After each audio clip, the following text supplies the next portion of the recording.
Jim Wright is also celebrating 50 years this year, and he's here to introduce Dr. Cunningham. Jim?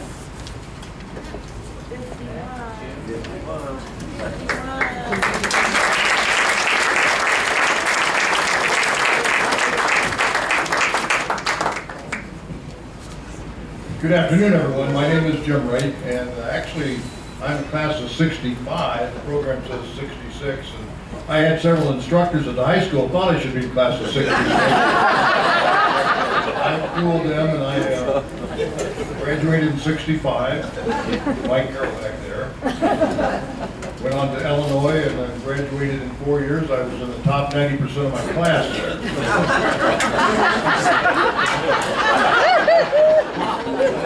First of all, congratulations for the organizers today. It's just an impressive group. It's amazing. And my first Hall of Fame luncheon was a year ago, and for our 50th reunion.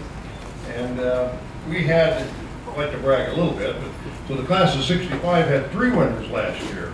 And the first was Linda Matheny, who is a world-class gymnast, 3-time Olympian, and owns and operates a gymnastics school in Oregon. The other winner was Doug Carnine, who is a professor at the University of Oregon, and done some amazing research and education. Also worked in the White House in national education policy, and was well deserved.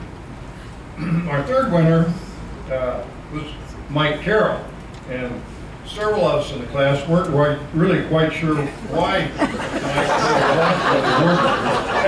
We did find out later, though, that after he retired as judge, he didn't have much to do, and he volunteered to be in charge of the ballot counting committee for this group. And it was a one-man operation. He became the first unanimous winner. Also was voted to be Miss Congeniality. It's amazing, Mike. The political candidates would like to talk to you.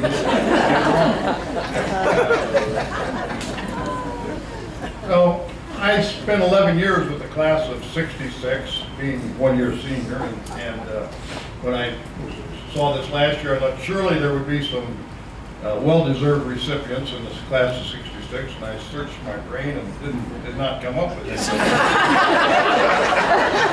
There actually are a few. Gary Brewer is a friend of mine. Unfortunately, he can't be here tonight, but he served 30-plus years in the United States Army as an officer, and like Mr. Jinks, service to his country, just as good as it gets. Bill Englehart, who spent his whole career in education here in Tuscola that benefited kids. A good friend of mine, Jan Jameson, who's working through cancer right now, but a year ago, the Nun Scout cabin here in Tuscola needed a new roof. And Max Albritton, who's the guru of the class of 65, sent out an email to several of the former Eagle Scouts that had gone through that cabin and been the scout program with Amos Albritton and been Eagle Scouts. And the email went out, and Jameson was going to take care of the entire roof expense by himself. And Max said, wait a minute, there's some other people who would like to participate. You can't do it all. And in one day, they raised $12,000 to put a new roof on the Nun Scout cabin, which happens to be celebrating the 50th anniversary this afternoon. So the class of 66 did have some worthy people there, and it came down to my nominee.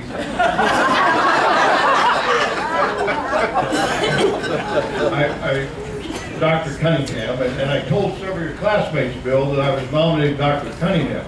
And immediately the response was, what a great choice, a great man, great family man, great doctor.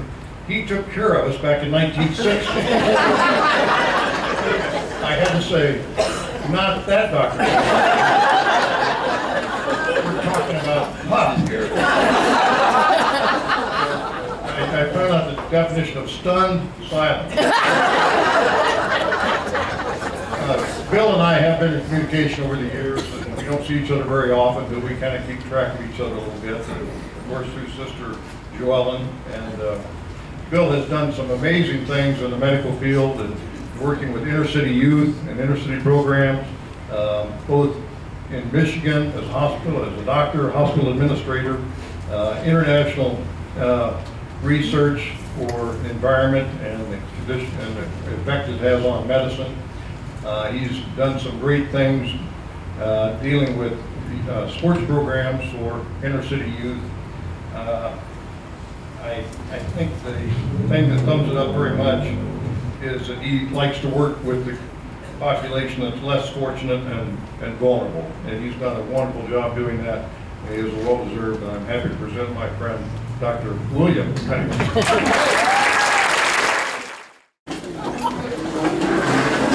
Thank you very much. You don't know how excited I am to be here, because the next couple of minutes will be one of the few times that I won't be interrupted by my sisters and my wife. When I was talking to Marcy about the presentation, Joellen was here for Mike Carroll's presentation. They were saying what a wonderful job he did. I said, well, great, when I was asking her about how long I had, and she goes, you have half the time Mike Carroll had. So, for the next half hour,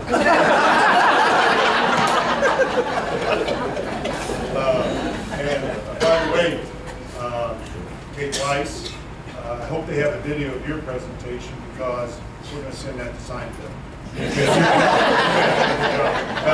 That was excellent. And from an impromptu point of view, what I would like to do is have all the veterans stand up for a brief moment, please, so we can honor them. Honor veterans.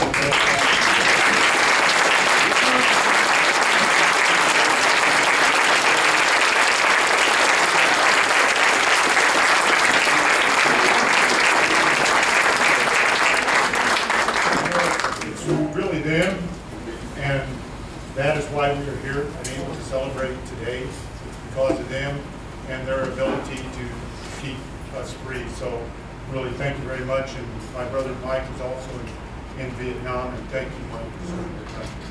So 1966, I also got an award in the yearbook, and it was most unpredictable.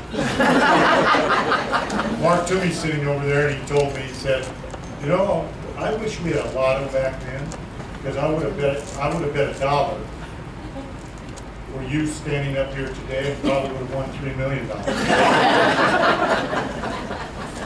I don't look at this as my award at all. I look at this as if I was an only child, I certainly wouldn't be up here. It really is an award for the Cunningham family and all my siblings and my parents. So the next couple of moments, what I would like to do is talk a little bit about what got me up here, the gifts that I have been given. You know, we're all born with certain gifts in our lives, and depending on how we use those gifts, determine who we are. So the ones we are born with, the ones that we grow into, and then the ones that we are able to use to help other people. And for me, those gifts have been my community and my family, and then my faith too. So today, I'd like to share some of those with.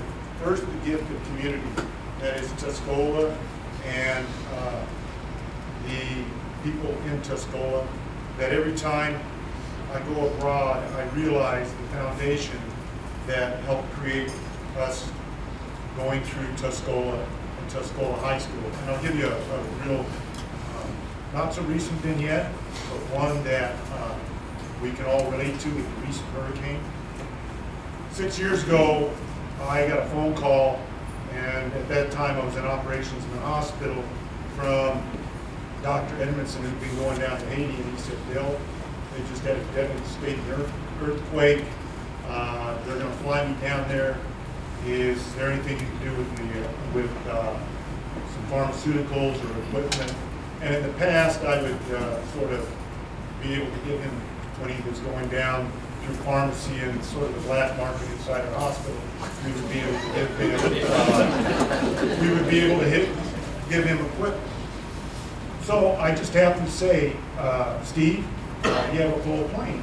And he said, I don't know, I'll get back with you and check. And then I thought, well, my wife and I are supposed to go to Florida with a bunch of other doctors for a convention and that weekend. So I called Norine, told him I might have a chance to go to Haiti, and she said, go. So when Steve went back, called back, we were on our plane to Haiti. Day number 3, we hit the airport. There are planes from all over the world. Everybody's on the tarmac with machine guns. And it's complete lawlessness. We have a unit that is going into Pettigrew, which was the center of the earthquake. And we're in the back of a panel truck. I was back in the panel truck. I came up to the front and was sitting here. And we're barely moving, and it's chaos all around. And this old man starts walking up the window, and I had scrubs on, and he's knocking on the window, and saying, water, water. And the driver, who happens to be a Haitian pastor, says, don't let him, don't roll down your window, don't give him any water, then you'll be mobbed. And all our water was in the back, and again, a couple of the Haitians were there with guns to protect the water. So we're barely moving along, and I see the same older gentleman coming with a bottle of water. And he's knocking and knocking, and so I roll, despite the protest of the driver, roll down the window, and he hears it, and he hands me the water in Haitian. He says, thank you, doctor, thank you, doctor. And that still gets to me, because here I am, you know, by virtue of a gift of birth, being able to enjoy everything that we have here today. And here's a gentleman that's probably homeless, might have lost part of his family, and all I can say to me is thank you for coming over and helping him. So that sort of defines, every time I come back to Tuscola, I just got back from Peru 2 days ago and was doing needs assessment in a hospital there.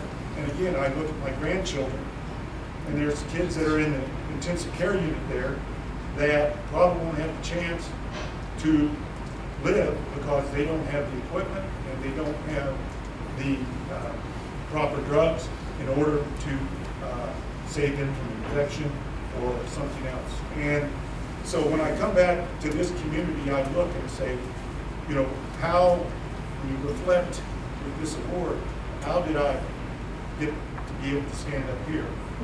And a big part of that is the community. Somebody mentioned Amos Albritton, Troop 95. We were Troop 95 with Scouts. And Amos would line us all up before we started at South Ward, our scouting. And he would go down the line and look at our shoes. If our shoes weren't polished and clean, they're never going to play.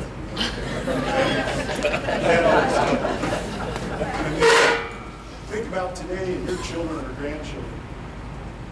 If you put them on a bicycle with a fishing pole, water bottle, back then a canteen, and a peanut butter and jelly sandwich, put them on the bicycle and have them ride North Line Drive 7 miles out to Patterson Springs, and the only directions my mother gave me was be home by dark. Rick Keeneman, Toomey, our fathers had a lot out there, and we would go out there with a fishing pole. We didn't have life jackets. We didn't have helmets when we were riding our bikes out there. An hour bike ride out, an hour bike ride back. Oh, by the way, there was this railroad trestle over this river, and it was probably, 40, 50 feet high. And we would be walking across that railroad trestle. A couple times we would, thinking that the train was coming, the movie Stand By Me, and I'm looking down. And so that's what the better part of our days were spent on. And so we did that with Urban Park Middle. We took off for the day to come home by dark. Now, Betty Jane, our mother, probably loved that. That was the only piece that she had. And then my predecessors up here were talking about the value of work. And when I look at hoeing beans, detasseling corn, doing work in the pipeline, working this interstate from Mattoon all the way up to Champaign for 2 summers, you know, it was accepted that you had to go to work and that you had to pay the way to be able to go to college at that time. At that time, 104 of us graduated, and I think there's 80 some of us now still living, but only probably about a quarter of us went to college. Most of us would stay in our community and work here in the community, either in the farming or in the trades. And this was a farming community. Now it's sort of a bedroom community for University of Illinois, Champaign, or other places, but back then it was a farming community. And you took pride in that. But to this day, you know, you can take the boy out of the country, but you can't take the country out of the boy. And to this day, and my kids will tell you that, I always am very, very proud and to say that, no, I'm from a small farming community. I say Southern Illinois because now everything's south of Chicago. So, yeah, I had a paper route too. I hoed beans, detasseled corn, painted houses with Doug Carmine, and we had all those jobs growing up, like most of you did. And then this value of work, I really, really learned from my parents. And the hardest job was probably in the home picture, my mother. Okay, she was our guardian angel, and she really had this unconditional love. And the times that I was done hand her the ticket that I got, or a little note from the school saying, you know, your son's going to take vacation. She would just, a nice smile, just say, well, Bill, she goes, I'm sure that was well deserved, and you're going to have to tell your father. But my father, family physician for close to 50 years, used to wake me up as being the oldest boy in the middle of the night, and he would go out to the Amish country, half an hour away, for an emergency or to deliver a child. He would also go to emergency department if somebody didn't have the ability to pay. And often he got paid by the Amish in bushels of corn or a side of beef when they could pay that, or some honey. But it was never about the money. And in fact, in the late 60s, Illinois was broke again. And they wouldn't pay for any Medicaid. So he got a call from the nursing home, and the superintendent of the nursing home said, Bill, Dad, Jack, most of the doctors in the county have refused to come to the nursing home. Will you please help us? Now, Dad worked 12, 14 hours a day, 8 kids, and he didn't hesitate to say, yeah, I'll have to do it on Thursday afternoon, his day off. So for the next close to a year, he would go out to the nursing home and take care of the patients, which most of the doctors in the county didn't do. He would also go in all hours of night in the emergency department, because most of the doctors did not do that as well. And it was interesting, when Illinois Medicaid started paying for that again, most of the nursing home patients refused to go back to the other doctors, saying, no, we want Dr. Jack until he retired. He was the medical director of the nursing home. Also, my siblings, and this award is for the whole Cunningham family, but it's all in the community, but it's also for my siblings growing up. I probably wasn't the icon that they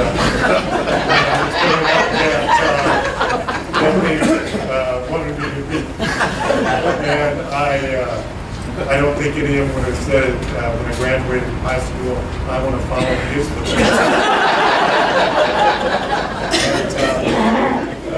Which brings me to my wife, 40 years, which we just celebrated our 40th anniversary.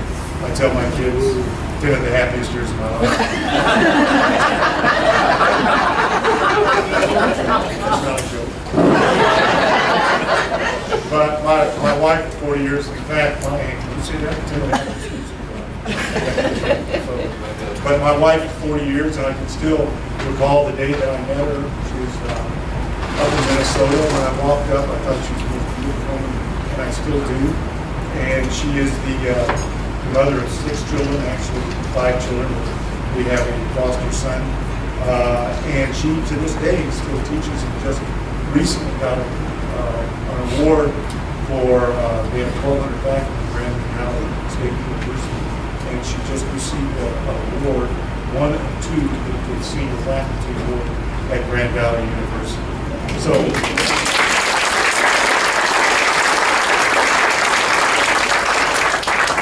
donates her time to the Boys and Girls Club, donates to other organizations as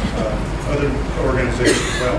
And then all my children, and we have 4 out of the 6 here tonight. Casey and Colette have been with me to Haiti, giving up their spring break in Florida to go to Haiti with me. My son Kevin, who is an attorney, does pro bono work and also has worked for the government in the past. And my daughter Claire has been in international development for many years and actually has me involved in this international work with Project Cure, which leads me to one interesting story. Probably 4 or 5 years ago, right before COVID, I had this great opportunity for you to go and do a hospital needs assessment in Sierra Leone. Sierra Leone, yeah. Okay, Claire. So my daughter being all over the world, instead of asking where is it or why are you saying it's great, I just said, okay, let me see if I can get my schedule. January I'm off to Sierra Leone. Well, Sierra Leone is the poorest of the poor, and it just got over a 10-year civil war. So I'm thinking about elephants running into and riding a horse, and sitting in a cabana and overlooking the ocean.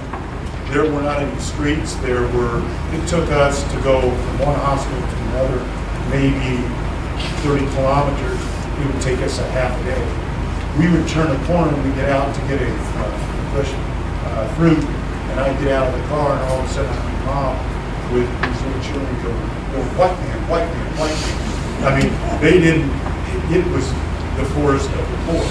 But that also had an indelible spot for me to say, again, for you to be able to get back to them and spend that time, no matter how miserable you were, is a gift that my daughter gave to me to continue to do this. So each year I do probably 2 or 3 events like that in the year.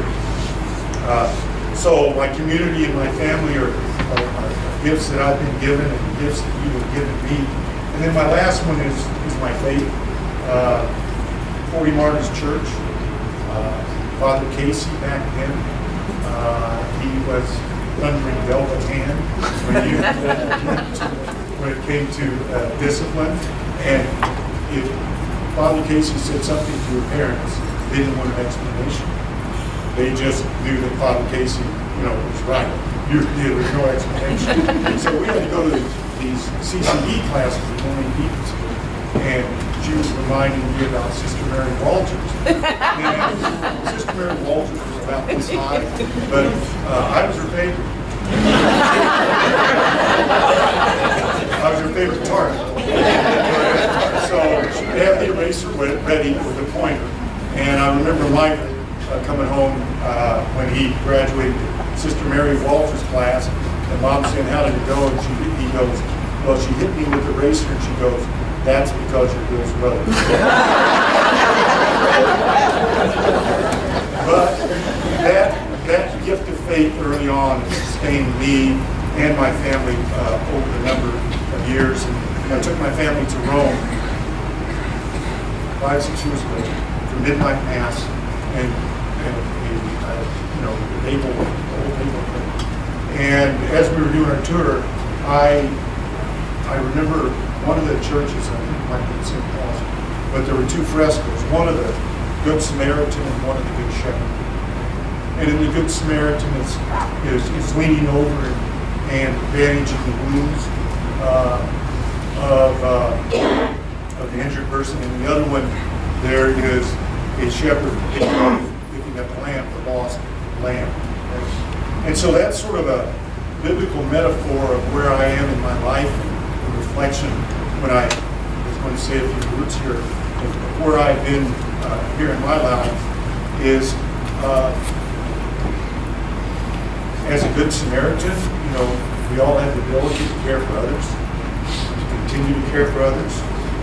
And as a Good Shepherd, does that mean that we're always going out looking for somebody that's lost, or does it mean that we always should have God with us to help pick us up at times and give us the energy and grace to help other people? So the irony of life, and I think Mother Teresa said it well, so I'll read this to you, is the irony of life is only in heaven will we see how much we owe to others, that is the poor, for helping us love God better because of them. And so to the Alumni Association, everybody that's put this on, this is just tremendous, and I really appreciate it for the Cunningham family. This is truly an award for the Cunningham family and all of Tuscola. So God bless you and love you all.